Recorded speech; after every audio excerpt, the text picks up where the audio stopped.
Começa agora. AEDAS no ar.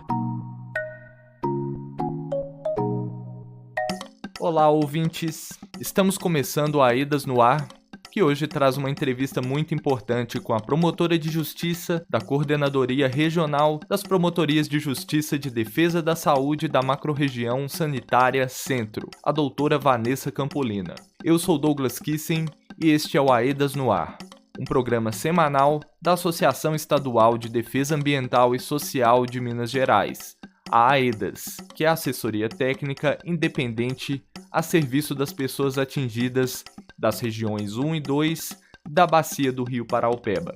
Vanessa Campolina vai comentar sobre o protocolo de assistência à saúde aos casos de exposição a substâncias químicas. Também vai falar sobre o programa de vigilância como o Vigiar e o Vigisolo, voltados para o monitoramento do ar e do solo. A promotora também vai falar como o Ministério Público de Minas Gerais tem atuado pela busca na garantia de direitos em saúde para as pessoas atingidas. Você está ouvindo AEDAS no ar. Bom, agora vamos para a nossa entrevista sobre saúde com a promotora Vanessa Campolina, da Coordenadoria Regional das Promotorias de Justiça de Defesa da Saúde. Promotora, queria começar falando sobre o protocolo de assistência à saúde aos casos de exposição a substâncias químicas decorrentes da atividade minerária no âmbito do SUS. Gostaria que você contasse um pouco como o Ministério Público ajudou a pautar a criação desse protocolo. Logo após o rompimento, o Ministério da Saúde, independente do acordo que foi firmado, ele contratou um estudo para análise da situação de saúde da população de Brumadinho. Então, esse estudo, quem vem conduzindo é a Fiocruz Minas e a Universidade Federal do Rio de Janeiro, contratado pelo Ministério da Saúde. Em 2022, salvo engano, a Fiocruz nos procurou o Ministério Público, porque os primeiros resultados dos estudos estavam saindo e alguns pontos de preocupação foram identificados, né? Assim, os relatórios apontaram, para além de outras condições preocupantes de saúde, uma exposição a metais. Essas pessoas tinham um valor de referência, níveis de metais acima do valor de referência, arsênio, chumbo e outros metais. E um ponto de preocupação que foi colocado pela Fiocruz à época era como a saúde vai responder por esse resultado, né? Assim, como que essas pessoas podem procurar a quem eles precisam procurar, como procurar a APS, se nós tínhamos rede de laboratório suficiente para poder fazer esses exames. Então, nós começamos uma grande movimentação de conversa entre a Secretaria Municipal de Saúde de Brumadinho, a Secretaria de Estado de Saúde, o Ministério da Saúde, a própria Fiocruz, porque foi identificada uma lacuna no sistema de saúde, né? E essa lacuna, ela se apresenta da seguinte forma: se você tem uma situação de intoxicação, o SUS consegue responder por isso, aquela intoxicação imediata. Mas o SUS, ele não está preparado, ele não consegue responder para um monitoramento dessas pessoas expostas. Essa é uma reclamação muito frequente nos territórios. As pessoas que são atingidas e estão em um contexto de insegurança pelo risco de contaminação reclamam que não conseguem ter um acompanhamento de saúde que de fato responda a esses problemas. Agora, promotora, como o protocolo de saúde pode mudar essa realidade no atendimento em saúde nos territórios? Então, este protocolo, que foi publicado a primeira versão, né, no primeiro semestre e agora está partindo para a segunda versão, ele é parte dessas medidas que o Estado precisa cumprir, precisa adotar, para que essas pessoas tenham a resposta adequada do SUS para isso que apareceu. Considerando que nós somos, para além dos 2 rompimentos, nós somos um estado minerário, né? Então, essas respostas o Ministério Público vem cobrando, não só do próprio Ministério da Saúde, que inclusive foi o contratante dos estudos, né? Então, ele precisa também atuar para que o SUS esteja preparado para isso, como também pela Secretaria de Estado de Saúde. E o protocolo nasce nesse contexto. É um protocolo que ele é complexo porque ele não existe, ele está sendo criado pela primeira vez. Então foi um desafio grande para a saúde, né? O Ministério Público não participa da elaboração, né? É um protocolo de saúde pelo Poder Executivo, pelos órgãos de saúde, mas ele abriu para consulta pública. Então nós também contribuímos para a melhoria, né, desse protocolo e agora vai sair uma segunda versão desse protocolo também, já acolhendo tudo que foi recebido pela consulta pública, as contribuições que chegaram. Então essa que foi a nossa participação nesse protocolo. O Sistema Único de Saúde, o SUS, já é um sistema bem complexo e integrado. Qual a importância de ter um protocolo específico para o atendimento das pessoas atingidas? O protocolo é somente um passo, aí deixando só claro uma questão. Esse protocolo que foi publicado, ele é um protocolo específico para a questão dos metais, né? Porque o protocolo, o que é um protocolo, né? O protocolo, ele fala o seguinte: quais são as recomendações que a saúde precisa adotar, quais são os fluxos, por onde aquela pessoa vai passar pelo sistema, ele vai orientar as ações que a saúde vai adotar, quais procedimentos que serão adotados. Um protocolo, ele é um documento orientativo da saúde. Este protocolo que foi publicado é um protocolo relacionado a metais. O que nós discutimos também é não só a importância desse passo que foi dado, mas passos para além, com a elaboração de protocolos específicos para as pessoas atingidas, não só pelos rompimentos, mas também pela mineração. E isso por quê? Quando aquela pessoa procura atenção primária, procura o postinho de saúde, a UBS lá no seu município, da mesma forma que ela fala assim, eu sou uma pessoa cardíaca, eu sou uma pessoa que tem diabetes, da mesma forma que ela apresenta a condição dela de saúde, nós entendemos que é importante, dado o contexto que nós estamos verificando das consequências de saúde pós-rompimento, que aquela condição de pessoa atingida pelo rompimento, pela barragem ou atingida pela mineração, ela também precisa ser considerada no SUS. Ela precisa ter um olhar, é como se você colocasse uma lente para enxergar aquela pessoa com necessidades específicas que são consequência deste fato dela ser uma pessoa atingida por barragem ou atingida pela mineração. Então, esses protocolos, eles são apenas um passo de até um debate público que o Ministério Público fomentou muito, que é para a criação de uma política estadual que possa tratar da atenção integral à saúde dessas pessoas que são atingidas pelas barragens, pelas minerações.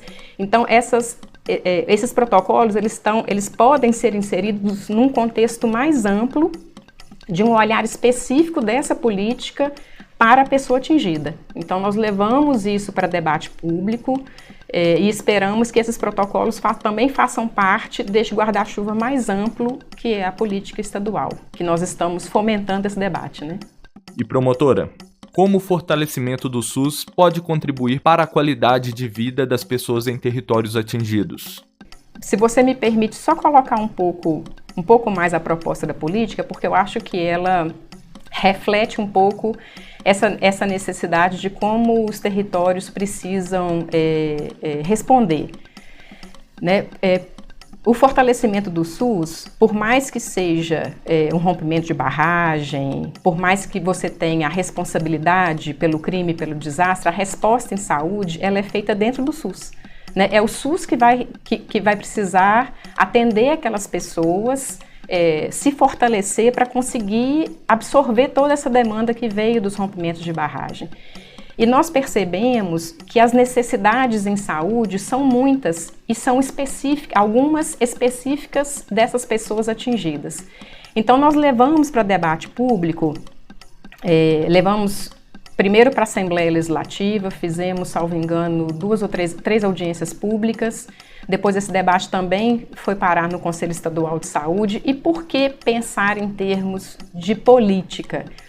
Porque você não precisa de um SUS paralelo para as pessoas atingidas, mas você precisa desse olhar específico. Então, por exemplo, se a minha atenção primária do território, ela precisa estar preparada para receber aquela pessoa.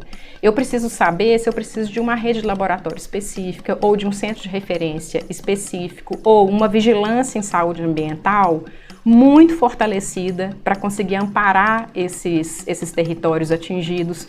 Então, isso tudo ele entra dentro do guarda-chuva da política. E se você transforma em política, vira uma política de Estado, com responsabilidades, atribuição de cada ente estabelecida, ela precisa de recurso para poder girar, né? Então você tem um olhar específico, porque, por exemplo, se você, vamos supor que nós dois somos atingidos, você procura o SUS com uma dermatite, que nós escutamos muito, né, este problema, eu procuro o SUS por outros motivos, talvez um neurológico, por exemplo. O SUS, ele vai te atender, ele tem resposta para isso tudo, mas não tem nada que nos conecta, nem com o território atingido, nem que nós somos pessoas atingidas ou que moramos naquele território. O SUS não tem nem os sistemas do SUS não estão preparados nem para receber esses dados, nem para receber esses dados e depois orientar a formulação da política. Então, nós entendemos que essa política ela é uma resposta positiva e o que a gente propõe nela reflete muito o que o território precisa de fortalecer. Vou dar alguns exemplos, assim, criar estratégias para monitorar essa população que está exposta, facilitar o acesso dessa população ao SUS, fortalecer, por exemplo, medidas de promoção à saúde, de prevenção à saúde, fortalecer as vigilâncias em saúde, né? Atenção especializada desses territórios, saúde mental, que é um ponto importantíssimo em todo o território. Então, esse olhar específico, ele pode entrar dentro da política e é dessa forma que os territórios conseguem se fortalecer, garantindo, é claro, recursos financeiros para que o SUS possa ter todas essas respostas suficientes. Nós estamos conversando com a promotora de justiça Vanessa Campolina e logo mais seguiremos com essa prosa. Fica aí que já já a gente vai voltar com a nossa entrevista. Estamos apresentando Aedas no Ar. Voltamos a apresentar Aedas no Ar. Estamos de volta com Aedas no Ar, seu informativo semanal sobre a reparação. Vou lembrar a todos que estamos também na internet com atualizações diárias de informações. O nosso site é o aedasmg.org e nas redes sociais você também nos encontra pelo @aedasmg. Eu sou Douglas Kissen e nossa entrevistada de hoje é a promotora do Ministério Público de Minas Gerais, Vanessa Campolina. Antes de voltarmos para a nossa entrevista sobre saúde nos territórios atingidos, nós vamos para o Giro de Notícias com Júlia Holden, trazendo informações importantes sobre o anexo 1.1, que é o anexo sobre os projetos e demandas das comunidades atingidas.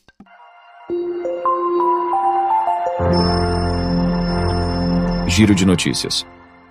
As instituições de justiça se manifestaram no dia 27 de setembro sobre a aprovação da proposta definitiva da entidade gestora do anexo 1.1, que é composta pela parceria entre a Caritas Brasileira, a ANAB, Associação Nacional dos Atingidos por Barragens, e o É Dinheiro Brasil. As instituições de justiça aprovaram o escopo da proposta definitiva e afirmaram que foi observada a participação das pessoas atingidas na sua elaboração. Apesar da aprovação, as instituições tiveram ressalvas sobre o orçamento. O documento solicita ao juiz que as ressalvas sejam avaliadas e, se for o caso, que os valores sejam conferidos com base em valores de mercado. Além disso, foram juntadas ao processo as propostas básica e definitiva com seus respectivos anexos e outros documentos da entidade gestora.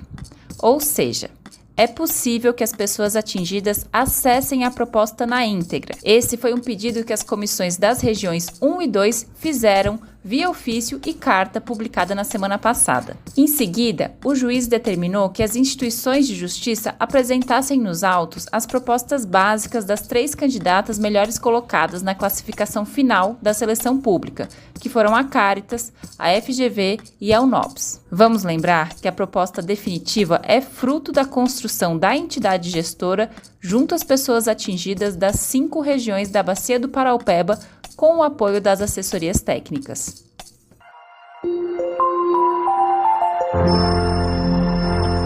Giro de Notícias. Júlia, muito obrigado pelas informações. O tema da nossa edição de hoje é sobre saúde e tem agenda importante essa semana em Betim para os municípios da região 2. Mais informações com o nosso comunicador Diego Cota. Olá, Douglas. A AEDAS, em diálogo com as comissões de pessoas atingidas da Região 2, realizará, no dia 10 de outubro, quinta-feira, um seminário de devolutivas das consultorias socioambientais nos municípios da região. O tema será saúde e exposição a metais em municípios da Região 2, atingidos pelo rompimento da barragem da Vale em Brumadinho. O seminário vai ocorrer no município de Betim, no auditório principal da PUC Minas, às 19 horas. O endereço é Rua do Rosário, 1081, bairro Angola, Betim. O seminário encerra as devolutivas comunitárias das consultorias socioambientais e de saúde realizadas nos municípios de Mário Campos, Betim, Juatuba, São Joaquim de Bicas, Igarapé e Mateus Leme. Muito obrigado, Diego. Voltamos a falar sobre o protocolo de saúde para as pessoas atingidas. A conversa é com a promotora Vanessa Campolina. Promotora, como o Ministério Público tem atuado na busca pela garantia de direitos em saúde para as pessoas atingidas? Vou falar um pouco para você a atuação do nosso Centro de Apoio de Saúde, que a gente chama de CalSaúde, e qual que é o nosso papel no acompanhamento do processo de reparação. O Centro de Apoio e a Coordenadoria Regional, eles prestam apoio para os promotores que estão na ponta. Então, por exemplo, nós prestamos apoio para o promotor de Brumadinho na questão dos metais, nós prestamos apoio para o promotor de Belo Horizonte do Meio Ambiente, que é responsável por acompanhar o processo de reparação. E, para além das questões do rompimento de barragem, nos últimos anos nós estamos prestando apoio para alguns territórios que nós chamamos de territórios que passaram por processos que chamamos de desastre, usando uma definição da Fiocruz, que você não necessita de um evento extremo, mas a partir do momento que uma mineração entra no território, por exemplo, que aumenta o nível de emergência de barragem, que você precisa evacuar uma população, você tem uma situação de desastre instalada porque você desorganiza a sociedade. Então, nós estamos também prestando apoio para os promotores nesses territórios. Então, essa expertise, ao longo dos anos, ela veio direcionando tudo isso que eu coloquei para você, das medidas que nós estamos tomando para fortalecimento das políticas públicas, né? O Ministério Público, ele não faz a política, ele não executa a política, mas ele fiscaliza e ele pode, inclusive, induzir que o Estado ou crie uma política inexistente, como nós falamos aqui na questão dos metais e a proposta da política de atenção integral e saúde da população atingida, ou fortaleça aquelas políticas que já estão existentes.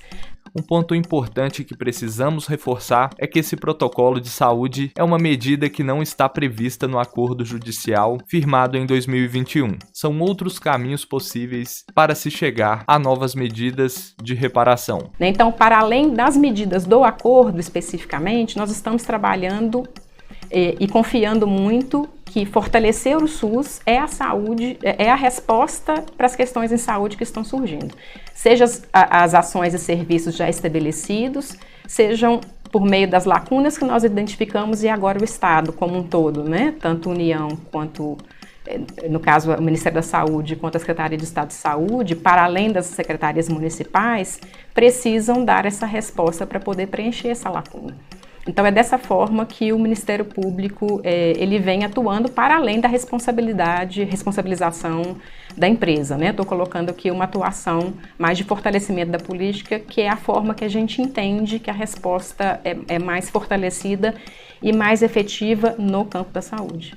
Essa foi nossa conversa com Vanessa Campolina, promotora de Justiça da Coordenadoria Regional das Promotorias de Justiça de Defesa da Saúde da Macrorregião Sanitária Centro. Promotora, muito obrigado pela sua participação no AEDAS no Ar. É isso, gente. O AEDAS no Ar está terminando por aqui. Se você gostou da nossa conversa, compartilha com as pessoas. Nossos conteúdos estão sempre disponíveis no YouTube e nas nossas redes sociais. Segue a gente lá no @AEDASMG. Grande abraço para vocês e até mais. Este programa é produzido com recursos provenientes do Acordo de Reparação. Honramos a memória das 272 joias vítimas do rompimento da barragem da Vale em Brumadinho. Esta edição teve produção de Diego Cota, Júlia Holden, João Paulo Dias e Valmir Macedo. A edição de áudio é de Douglas Kissen. O design gráfico do programa no YouTube e nas nossas redes sociais é do Aleph Rodrigues. A coordenação da equipe de comunicação é de Elaine Bezerra, sob a gerência de Diva Braga, gerente geral de participação informada do projeto AEDAS Paraopeba.